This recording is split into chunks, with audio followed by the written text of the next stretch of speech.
प्रेषितांची कृत्ये या पुस्तकातून घेतलेले वाचन. अपुल्लो करिंथ येथे असता पौल वरच्या प्रांतांमधून जाऊन इफिसास पोहोचला. तेथे कित्येक शिष्य त्याला आढळले. त्यांना तो म्हणाला, तुम्ही विश्वास ठेवला तेव्हा तुम्हास पवित्र आत्मा मिळाला काय?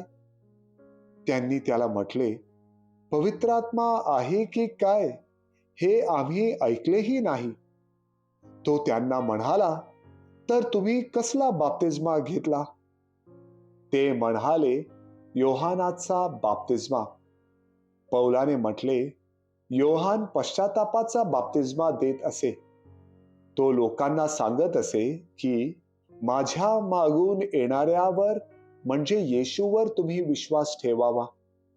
हे ऐकून त्यांनी प्रभू येशूच्या नावाने बाप्तिस्मा घेतला आणि पौलाने त्यांच्यावर हात ठेवले तेव्हा त्यांच्यावर पवित्र आत्मा आला. ते वेगवेगळ्या भाषा बोलू लागले आणि ईश्वरी संदेश देऊ लागले. ते सगळे सुमारे 12 पुरुष होते.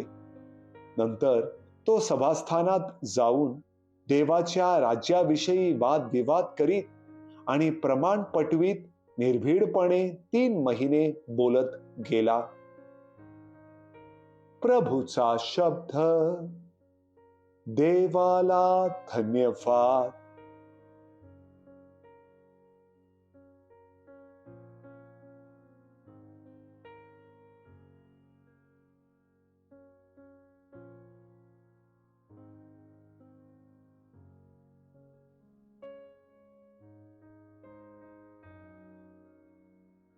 योहान लिखित पवित्र शुभवर्तमानातून घेतलेले वाचन.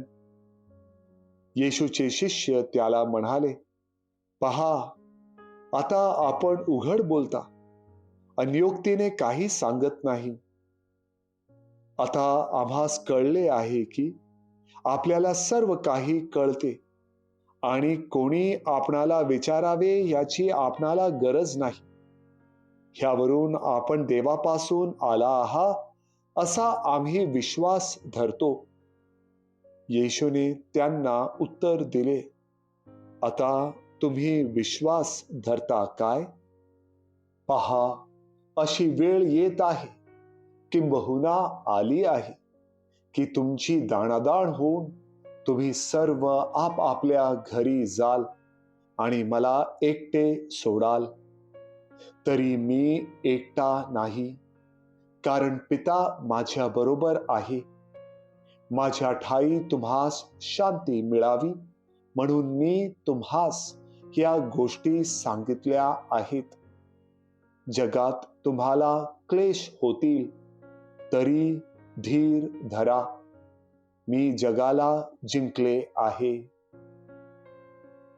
प्रभूचे शुभवर्तमान. हे प्रभू येशू ख्रिस्ता, तुझी स्तुती असो.